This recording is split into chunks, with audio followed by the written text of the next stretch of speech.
I love what I do here on the Check a Pro radio show because I get to talk to great people like Adam Greer from Easy Lift Garage Doors and more. Have known Adam for a very long time, a pre-qualified home service provider, of course. Hello, Adam. How are you?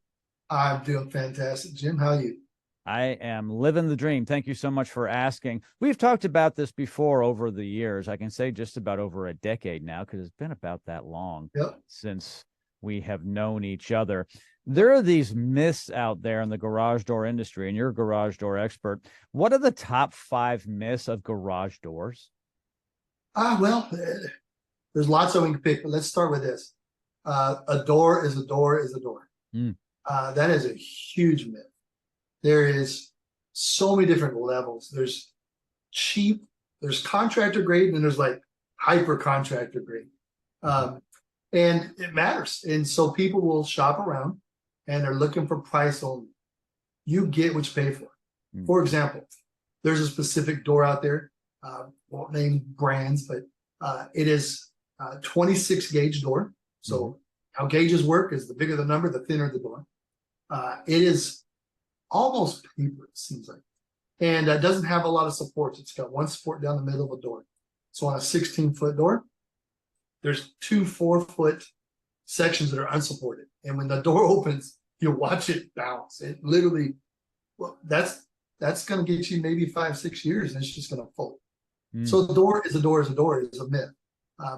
Quality matters, and price is part of that. You can't say, well, I want quality and I want cheap. They don't exist. Yep. And so, there's, and then even just on just standard door and the different gauges matters. But then you can get into like your doors that we put in for you at your home. You get into steel back doors, and they're sturdy, solid, heavy doors. So there's so many different things. So my suggestion is always sit with a professional who's got a good reputation. Ask the questions. Why not this cheap version versus what you're trying to do? Get educated. Do some Google research. It's out there. Everybody should be able to. Why should I spend more money? It's easy. You don't have to talk to anybody. You just do it on Google. So big myth. That's number one. Number two. Yeah. Second is the garage door opener is what opens the door. And so that is not true. A garage door opener is not designed to do any labor. It's supposed to guide a perfectly well balanced door that's operating smoothly. And so we get the phone call, hey, my opener is not lifting the door this morning. Most times that's because of the broken spring. And you explain to the person, well, it's not supposed to. Something's happening, and it's doing what it's supposed to do. When it feels the pressure, it turns off or reverses or whatever. So the door is not being opened by the opener. It's being opened by so many other. It's a door system, springs, rollers, cables. There's so many parts, hinges, all that matter. So the opener's not opening your door. So that's number two. Number three is insulated versus non-insulated. Doesn't matter. That could matter. That goes kind of back to the quality. But what are you doing in your garage? Those are the questions you want to ask people when we're trying to sell. Is what are you going to do in there? Is this just a workshop? Is it just a place to park your car? Are you man cave? That's going to decide whether you go insulated versus non-insulated. In Houston, it's a big question. That's why I bring this up. People think they need to go insulated because it's so hot. If you're not, what are you doing in that garage? So insulation matters, not always. Application, you need the right application to decide whether you go insulated. That ties into the first question, but it still is a myth that it doesn't matter. It does, and it doesn't. So that's number three. Number four is the rollers. I kind of hinted that a minute ago. There are some doors that come with a plastic wheel with no bearings. Those are good for 1 year, according to the manufacturer of the door. They tell you place in 1 year. Then your next roller, because people say rollers don't matter if the door is just moving.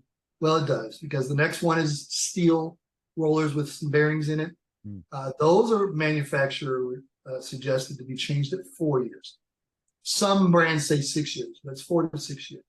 And then you have a couple different levels of nylon. You have nylon rollers, kind of your standard nylon. is good for about 15,000 cycles. But the advantage to, and you can go up to a 200,000 cycle nylon roller as well. Advantage to the nylon over all the options is the friction. That's really where it matters. Those plastic rollers, they don't really roll. So when the weight of the door transfers onto the horizontal track, it's on those rollers and they're basically just dragging through the track. Steel rollers, yes, there's bearings, but friction and it's just tearing things up. Those nylon rollers, man, they glide like, you remember when we were all roller skating as kids, you have the steel wheels or the nylon rollers came into being, the difference in skating, or skateboards, it's just better. So rollers matter.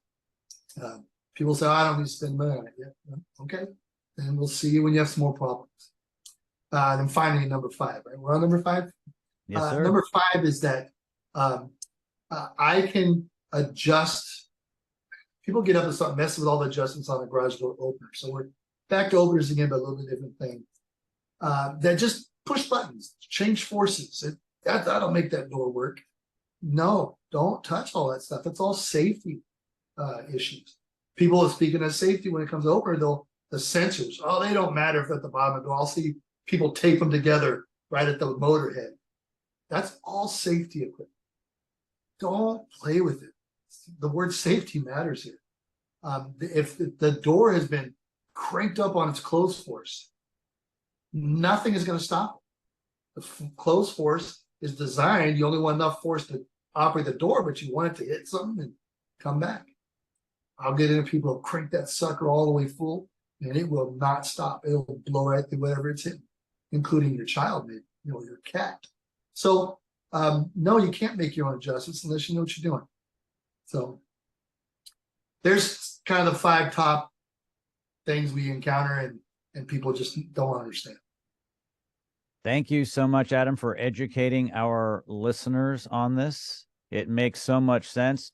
For all your garage door needs in the greater Houston area, my friend Adam Greer from EzLift Garage Doors and More, all of his information is located in the show notes of this podcast. Thanks. Thank you.